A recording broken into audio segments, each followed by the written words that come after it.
కృష్ణకుమారి గారు నమస్తే అండి. నమస్తే అండి. మేడం, పిఎస్ఆర్ ఆంజనేయులు, కాంతి రాణా టాటా, విశాల్ గున్ని వీరి ముగ్గురి మీద సస్పెన్షన్ వేటు పడింది. వివరాల్లోకి వెళ్తే చాలా విస్తుపోయేటువంటి అంశాలు బయటకు వస్తున్నాయండి. ఒకటి, సీక్రెట్ ఆపరేషన్కి సీక్రెట్ ఫండ్, ఇంటెలిజెన్స్ వాళ్ళ సీక్రెట్ ఫండ్, ముందుగానే టికెట్లు బుక్ చేసి తర్వాత కేసు నమోదు అంటే ఇదంతా కూడా ప్రాపర్గా వీళ్ళు ట్రాప్ చేశారు, సెటప్ చేశారని అయితే ప్రిలిమినరీగా కనిపిస్తోంది. కానీ పథకం ప్రకారం. పథకం ప్రకారం కానీ అన్నిటిని మించి విస్తుపోయేది ఆ, అంశం ఏంటంటే ఆ అమ్మాయిని ఇక్కడ పట్టుకొచ్చి నెల రోజులకు పైగా చిత్రహింసలు పెట్టారు అని. అంటే వీళ్ళ నేచర్ ఆఫ్ వీళ్ళు చేసే నేచర్ బట్టి చూస్తే ఆ అమ్మాయిని ఏం చేయకుండా వదిలేసి ఉంటారైతే మాత్రం ఖచ్చితంగా ఎవరు నమ్మరండి. దేనికంటే వీళ్ళు ఒక ఎంపీనే చితక్కొట్టేసిన బ్యాచ్ ఇది. నాకు మొన్న వీకెండ్ ఒక వీడియో చూస్తే రఘురామరాజు గారిది, ఆయన కన్వే చేశారు ఏమని, నాకున్న ఇన్ఫర్మేషన్ ప్రకారం ఈ అమ్మాయిని కూడా పాపం అశ్లీలంగా నగ్నంగా వీడియోలు తీసి పక్కన పెట్టుకున్నారు భవిష్యత్తులో ఆ అమ్మాయి మీద బ్లాక్మెయిల్ చేయడానికి అని. ప్రభుత్వం కనుక మారకపోయి ఉంటే ఇటువంటి వాళ్ళ పరిస్థితి ఏమయ్యేదండి? ఇటువంటి జత్వానీ లాంటి వాళ్ళు ఏమయ్యేవాళ్ళు ఈ పాటికి? చెప్పండి మేడం. ఆమె ఆల్రెడీ హత్య గావించబడిందండి. ఆమె మిగిలింది ఏంటి అంటే, ఆమె ఒక మనిషిగా తిరుగాడుతుంది తప్పితే, ఇవాళ ఆమె పరువు తీశారు, ప్రతిష్టకు భంగం కలిగించారు, ఆర్థిక మూలాల మీద దెబ్బ కొట్టారు, ఆమెను మానసికంగా హింసించారు, శారీరకంగా హింసించారు. అలాగే పథకం ప్రకారం దొంగ కేసులు పెట్టి, ఆ దొంగ కేసు ద్వారా రిమాండ్కి కూడా పంపించి, ఆవిడ్ని భయపెట్టి తెల్ల పేపర్ల మీద సంతకాలు పెట్టించుకుని ఇవన్నీ చేసిన వాళ్ళు, అవి మాత్రమే ఆవిడ చెప్పుకోగలుగుతుంది. ఆవిడ చెప్పుకోలేనివి ఇంకా చాలా జరిగాయి, జరుగుతాయి. ఇంత చేసిన వాళ్ళు అది చేయకుండా ఉంటారు అంటే అసలు ఎవ్వరు నమ్మరండి. వాళ్ళ మనస్తత్వమే అలాంటిది. వాళ్ళు ఎందుకంటే వాళ్ళు సచిన్ జిందాల్ దగ్గర తీసుకున్న ప్యాకేజీకి న్యాయం చేయాలనుకున్నారు. ఈ న్యాయం చేయాలి అనుకునే భాగంలో వాళ్ళు ఏమైనా చేస్తారు. ఎందుకంటే వాళ్ళకి అక్కడ కనిపిస్తుంది, ఇక్కడ ఒక అమ్మాయి, ఒక ఆమె ఆ వ్యక్తిగతము, ఆవిడ గతము గురించి నేను మాట్లాడి, అది ఇప్పుడు అప్రస్తుతం. ఆమె ఏమైనా అయి ఉండొచ్చు. ఒక ప్రాస్టిట్యూట్ కూడా హక్కులు ఉన్నాయి. ఇది మనం గమనించాలి. మనము అసలు ఎవరి పక్కన జడ్జిమెంట్ ఇవ్వడానికి లేదు. మనం ఏం మాట్లాడాలి అంటే, చట్ట ప్రకారం ఏంటి, చట్టంలో ఏమి హక్కులు ఉన్నాయి, ఏమి వెసులుబాట్లు ఉన్నాయి, వాటి ప్రకారం వీళ్ళని శిక్షించవచ్చా లేదా అనేది మాత్రమే, శిక్షకి గురి అయిన తరువాత మాత్రమే మనము మాట్లాడుకోవాలి. ఆమె అటువంటిది కాబట్టి ఆమెకి ప్రజల దగ్గర నుంచి సానుభూతి రావద్దు అనే ఒక కుట్ర కోణం ఉంది చూసారా, అది నన్ను అన్నిటికన్నా ఎక్కువ బాధించిన విషయం. ఆవిడ వచ్చింది, నా మీద గత ప్రభుత్వంలో ఇలా జరిగింది అని ఆవిడ మొత్తుకుంటుంటే, ఏడుస్తుంటే, ఆమె పైన సింపతి గాని ఎంపతి గాని చూపించాల్సిన మనుషులు ఎవరైనా సరే ఆవిడ ఆవిడ వ్యక్తిత్వాన్ని కించపరిచేటట్లు మీరు వీడియోలు చేసి రాతలు రాసి చేయడం వెనక మీ ఉద్దేశం ఏంటి? ఈవిడ ఇలాంటిది కాబట్టి వాళ్ళు అలా చేసుంటారు అని జనామోదం కోసం మీరు చేస్తున్న తాపత్రయం తప్పితే వేరే ఏమైనా ఉందా? అంటే ఆమెను ఎన్నిసార్లు చంపుతాం అనుకుంటున్నారు మీరు? అందుకే నేను ఆమెను హత్య చేసేశారు వీళ్ళు అని ఆయన అనింది. ఆమె ఒక ఈ రోజు ఈ ఈ వేదనలో నుంచి, ఈ బాధలో నుంచి బయటపడే వరకు ఆమె ఒక జీవోత్సవం లాగా తిరుగాడుతుంది, అంతే. అంతేగాని ఆవిడ మనస్సు, ఆవిడ మేధస్సు, ఆవిడ హృదయము ఎంత గాయపడిందో, ఇక ఆ మూడు గాయపడిన తర్వాత అండి మనుషులు జీవోత్సవాలే. అలా చేసేసారు వీళ్ళు. దానికి వాళ్ళు ఫలితం మీద ఉన్న ధ్యాస కేసు పైన లేదు. ఎంతటి తెలివైన నేరస్తుడైనా ఒక్కటి వదిలిపెడతాడు. సరైన విచారణ చేసే పోలీసు ఉంటే గనక, విచారణాధికారి ఉంటే అనేది ఒక నానుడి. ఒక్కటంటే ఒక్కటైనా వదలకుండా నేరం చేయడం అనేది అసాధ్యం. అది ఏమరపాటుతోనో, తెలివి తక్కువతనంతోనో, లేకపోతే నేను చేస్తే పర్ఫెక్ట్ గానే చేస్తాను అనే ఉద్దేశంతోనో అలా చేస్తారు. అదే ఆయువు పొట్లాగా ఉంటది. ఇప్పుడు కొన్ని నేరాలు నిరూపణ కావు. ఎలా నిరూపణ కావు అంటే, వాళ్ళ ఆధారాలు మొత్తం చెరిపేస్తారు. ఓ 2 గంటలు 3 గంటలు టైం తీసుకుని. ఇప్పుడు మన కలకత్తాలో మటర్ ఉంది. పాత రోజుల్లో ఆయేషా మీరా కేసు ఉంది. అక్కడ వాళ్ళు ఏం చేస్తారంటే, పోలీసులు వచ్చే లోపే ప్రాథమిక సాక్ష్యాధారాలను మాయం చేస్తారు. వీళ్ళు కూడా నిజానికి అంత జాగ్రత్తగా చెయ్యాలి అని గనక అనుకుంటే గనక పకడ్బందీగానే చేసుండేవాళ్ళు. కానీ వీళ్ళ ధీమా ఏంటి అంటే, 30 ఏళ్ళు ఉంటాను నేను, మళ్ళీ గెలవబోయేది నేనే అనే ఏ మనస్తత్వం అయితే ఉందో అదే వాళ్ళ అజాగ్రత్త. ఆ అజాగ్రత్త తోటి వాళ్ళు ఎన్ని మిస్టేక్స్ చేశారంటే, ఆ అగ్రిమెంట్, ఫోర్జరీ అగ్రిమెంట్ క్రియేట్ చేసే దగ్గర తప్పు చేశారు. అలాగే ఆ అగ్రిమెంట్ లో చేసిన తప్పులు, ఒక 2 తప్పుల్ని గనక, పొరపాట్లని మనం మచ్చుకు తీసుకుంటే, ఒకటి 2018లో తయారు చేయబడిన అగ్రిమెంటు అని చెప్పబడే అగ్రిమెంటు స్టాంప్ పేపరు 2024లో కొన్నారు. అంటే ఈ నేరము 2018లో జరిగిందండి, నేను ఇప్పుడే చట్టం దృష్టికి తీసుకొస్తున్నాను అని చెప్పి 2024లో ఆ అగ్రిమెంట్ తయారు చేసే అవకాశం లేదు.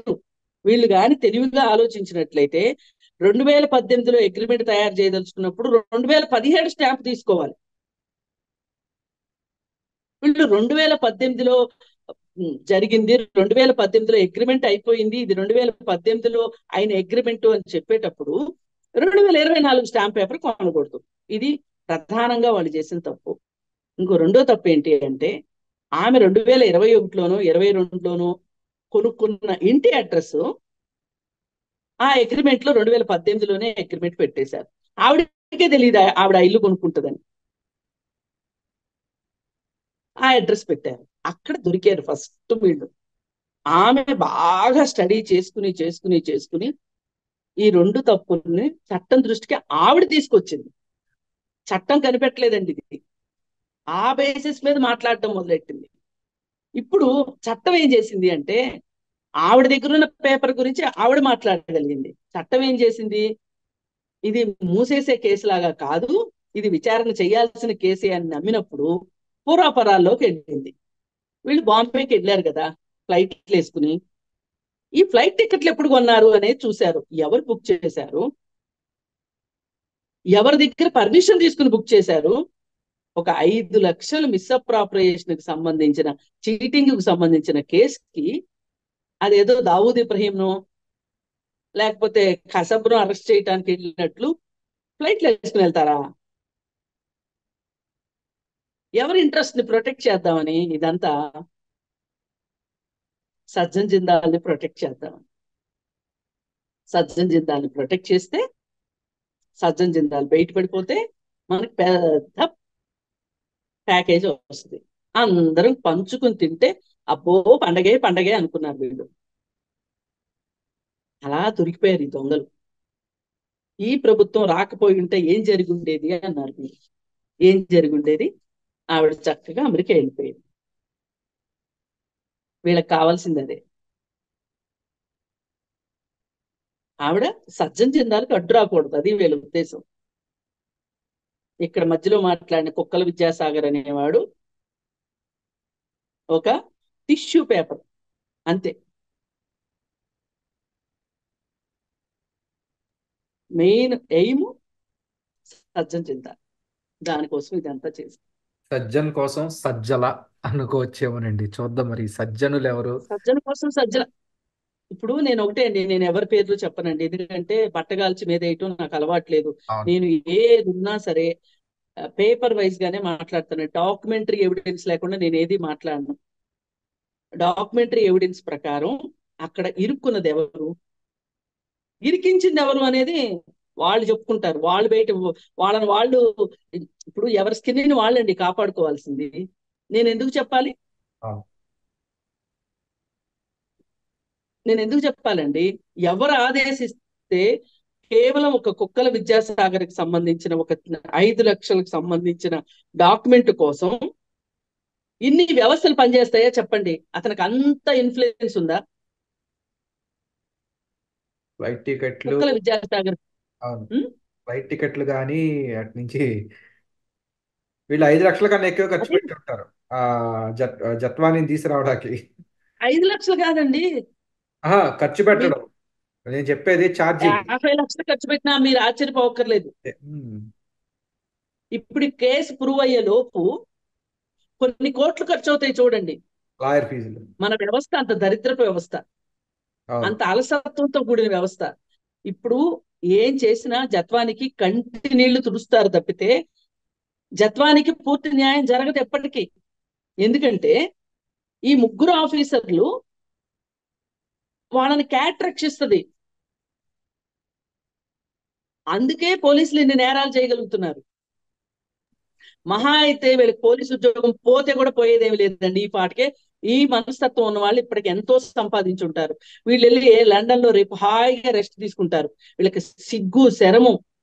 నా ఒంటి మీద ఒక కాకి చొక్కా ఉంది, నా నెత్తి మీద ఒక కాకి టోపీ ఉంది, నేను ఎంత కష్టపడితే రేయింబగళ్ళు కష్టపడి చెమట ఓడ్చి మేధస్సును ఉపయోగించి నేను ఐపీఎస్ తెచ్చుకున్నాను అనే బుద్ధి జ్ఞానం గాడిదలుకుంటే ఇలా పనులు చేస్తారా అండి? నేను పరుషంగానే మాట్లాడతా. ఎందుకంటే వాళ్ళు వాళ్ళు చేశారు కాబట్టి. లేదండి, మనకు హక్కు ఉందండి. దేనికంటే వీళ్ళు మనం కట్టే ట్యాక్స్ ద్వారానే ఖచ్చితంగా. ఐపీఎస్ అయ్యారు. ఆహా, మీరు మీ మొహాలకు ఒకటి అర్థం కావాలి. వీడెవడండి 5 ఏళ్ళు ఉండిపోయేవాడు? 5 ఏళ్ళు కూడా పూర్తిగా ఉంటాడో లేదో తెలియని రాజకీయ నాయకుడి కోసం మీ జీవితాన్ని ఫలంగా పెడతారా? కేవలం డబ్బు కోసం, అంతకంటే వేరే ఏమీ లేదండి. ఆస్తుల కోసం ఇదంతా. ఒక్కొక్క పోలీస్ ఆఫీసర్ కి డైమండ్ నెక్లెస్లు వచ్చాయంట వాళ్ళ భార్యల మెడల్లోకి. భార్యలకైనా సిగ్గుండాలి. ఇంత పాపపు కూడు, ఇంత రక్తపు కూడు మనకు అవసరమా అని. ఇదండి రాజకీయ నాయకులు ఇలాగే ఉంటారండి. రాజకీయ నాయకులకు పోయేదేమని చెప్పండి? మధ్యలో పదవి పోతే మళ్ళీ ఎదురు చూస్తారు. మీ మీ సంగతి ఏంటి చెప్పండి? మీ పదవి 34 సంవత్సరాలు గుర్తు పెట్టుకోండి. మీ ఒంటి మీద కాకి చొక్కా మీకు ప్రతి క్షణం గుర్తు చేయాలి. చేసేది ఎందుకు కాదు జరిగింది వాళ్ళ సస్పెన్షన్. ఈ ఆంజనేయులు అనే వాడి మీద ఎన్ని కేసులు ఉన్నాయో తెలుసా అండి? వాడి వైఫ్ యాక్చువల్ గా డొమెస్టిక్ వైలెన్స్ కేసు పెట్టింది. వాడికి అన్ని వ్యవహారాలన్నీ ఇవే. అమ్మాయిలు డబ్బు, అమ్మాయిలు డబ్బు, మద్యము, సెటిల్మెంట్లు హీరో అనమాట వాడు. పాపం అండి, సెటిల్మెంట్ ఎరికలోళ్ళు అని చెప్పి ఒక జాతిని మనం తిడతాం గాని వీడండి అసలు అసలు సెటిల్మెంట్ ఎరికలోడు. పాపం ఎరికలోళ్ళ కోపం వస్తే కానీ నేను వాళ్ళ గురించి కాదు, వాళ్ళ పేరు చెప్పుకొని ఇట్లాంటి వాళ్ళు బతికిపోతున్నారు సమాజం. నాకు వాళ్ళంటే చాలా గౌరవం ఉంది. ఎందుకంటే వాళ్ళు ఒక ఎస్టీ జాతిగా పాపం వాళ్ళు సమాజం చేత తప్పు చెయ్యని వాడు కూడా చేసేవాడిగా గుర్తించబడి వాళ్ళు ఒక ట్యాబోలోనో ఒక స్టిగ్మాలోనో బతుకుతున్న అమాయకమైన ప్రాణులండి వాళ్ళు. వాళ్ళ చేత డబ్బులున్న వాళ్ళు వాళ్ళని ఉపయోగించుకొని నేరాలు చేయిస్తారు. ఇప్పుడు వాళ్ళు నేరాల నుంచి బయటకు వద్దాము అనుకున్నా, మనం చూసాం కదా సినిమాలు అప్పుడప్పుడు మంచి సినిమాలు వస్తూ ఉంటాయి. ఆ సినిమాల్లో చూపించినట్టే జరుగుతుంటదండి రియల్ గా. అందుకనే ఏంటంటే వీళ్ళు ఇంత దుర్మార్గంగా, ఇంత చదువుకుని, ఇంత మంచి ఉద్యోగాల్లో ఉండి, ఇంతంత జీతాలు తీసుకుంటా, ఇంతంత పొగరబోతుల్లాగా తయారవడం అనేది మటుకు మన వ్యవస్థల దురదృష్టం. ఇది ప్రజల దురదృష్టం. మనం కట్టే ట్యాక్స్ తోటి వాళ్ళకి జీతాలు ఇస్తుంది. ఆ రక్తం మరుగుతుంది. ఎందుకంటే ఎంత పేదవాడైనా ఇవాళ ఒక అగ్గి పెట్టి కొంటే కూడా ట్యాక్స్ కడుతున్నాడండి. ఏదో డబ్బులు ఉన్న వాళ్ళు, ఉద్యోగాలు చేసే వాళ్ళే మేం ట్యాక్స్ కడుతున్నాం, మేం ట్యాక్స్ కడతామని చొక్కాలు చింపుకుంటున్నారు. కానీ కాదు, ప్రతి పేదవాడు కూడా ట్యాక్స్ కడుతుంది. ఆఖరికి అడుక్కు తినేవాడు కూడా, ఆఖరికి ఒక వ్యభిచారి కూడా ట్యాక్స్ కడుతుంది ఈ దేశంలో. ఆ ట్యాక్స్ డబ్బులతోటి బతుకుతున్న వీళ్ళు ఈ విధంగా చేయటం సిగ్గు చేయటం అన్నమాట. వీళ్ళని ఖచ్చితంగా శిక్షించాల్సిందే. వీళ్ళు చేసిన నేరాలకి వీళ్ళకి ఏ శిక్షలు విధించినా ఒకటే. నాకు మళ్ళీ వచ్చే అనుమానం ఏంటంటే, వీళ్ళు క్యాట్ ముందు మోకరిల్తారు. పైగా వీళ్ళందరినీ, ఇలాంటి విషయాలన్నీ మేనేజ్ చేయగలిగే మాయల పకీరు మన పైన ఉన్నాడు. ఇప్పుడు ఇమ్మీడియట్ గా సర్జన్ జిందాల్ వచ్చేసేసి ఆ రోజు తనకి మార్కెట్లో ఈమె అతని మీద పెట్టిన కేసుకు సంబంధించి బాంబేలో షేర్ మార్కెట్లో అతని షేర్లన్నీ పడిపోతే, వారం రోజుల పాటు అతను అతలాకుతలం అయిపోతే, ఆ కక్ష తీర్చుకోవడానికి ఆంధ్రప్రదేశ్ ప్రభుత్వాన్ని వాడుకున్నాడు. అలాంటి వాడు రేపు పొద్దున ఏ ఎలక్ట్రల్ బాండ్స్ కొంటే మోడీ సాయం చేయడా అండి?